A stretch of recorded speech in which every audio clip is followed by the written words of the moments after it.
જો હું તને એમ કઉ છું કે તારી માં તારી સધી તને નહીં મળતી, તારી શિગોતર તને નહીં મળતી, એટલે બેટા તારા ઘરે દીકરો નથી, મને હા ભળી જાઉં મેળડી છોલે લઈ જા.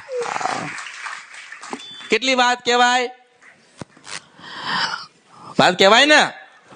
એ એમણી મન લેવા, એ એમણી નહીં કેતો હોય માસ્તર, એમણી નહીં કેતો હોય પટેલ, એમણી નહીં કેતો હોય કે તમે મારે જોડ્યા હોય એને મારા આ કળિયુગ ની અંદર મારી રમત એ ઓળખી ગયો. ખરો એ મારી કળા એને મારી જોઈ લીધી કે હો કળા તો આની પાસે છે, રમત તો આની પાસે છે, અને દુનિયા માતા તો બધી છે પણ અમૃતિ મેળડી જેવી કોઈ નહીં. એટલે એને કીધું કે એક સ્વરૂપમાં આવો, એક સ્વરૂપમાં આવો. તો હારું બેટા જા, એક સ્વરૂપે તને મળું છું મેળડી છું. એ ઘરે કાળકાન તો પૂજો છે, પણ જો તારે તું પૈ તો વિદેશ થી આવ્યો એટલે સામાન્ય 25% ને ઘર બાર તો સુખી હોય ને. પૈસે ટકે વિદેશ થી આવે એટલે પૈસે ટકે ને ઘર બારે બધી રીતે સુખી હોય. પણ આને મારે એમ કેવું છે, આને મારે એક વાત આવી, ઠપકો આલો. ઠપકો તો લાય ને.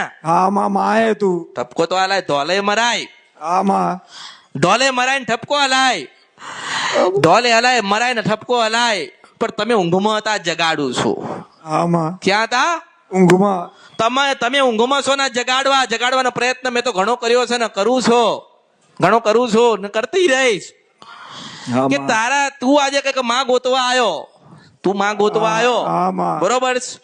તો હું તને એમ કઉ છું કે એક વિચાર કોઈ દાડો તે કર્યો, એક વિચાર એવો કર્યો નથી કે આજે તું દુખી નહીં, આજ તું દુખી નહીં, આજ તું દુખી નથી, આજ તારી બહેનો દુખી થાય છે.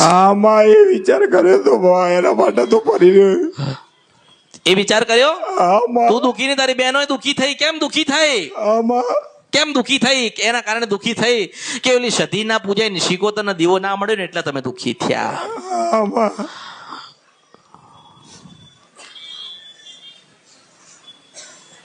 આજે જો પૈસા હોય એટલે સુખી ના કહેવાય, પૈસા હોય તો સુખી કહેવાય ના કહેવાય. તે તારા જીવનમાં 10 કરોડ બચાયા હોય ને, ભણીને જામાં હું મેળડી છું આ કળિયુગ ની અંદર. તે 10 કરોડ બચાયા હોય ને, પણ 10 કરોડ તને દીકરો ની આલા મને મેળડીને સાંભળીને જાઉં સીધવન છપરા નદી અંદર મેળડી છો. સાચી વાત. તે 10 કરોડ બચાયા હોય માસ્ટર પટેલ, પણ એ પૈસા નહીં હાલતા. એ તો મારા જેવી કોઈ મેલડી બેઠી હોય ને, નારાયણ ત્યાં લઈને આવા હું મેલડી છું. અને હું તો આવું જ છું. તું જયારે યાદ કરે ત્યારે હું મેલડી આવી છું. તારા ઘરે કોઈ દીકરી જન્મ થયો હોય ને તો રમાડવા હું આવ્યું હોય. નવા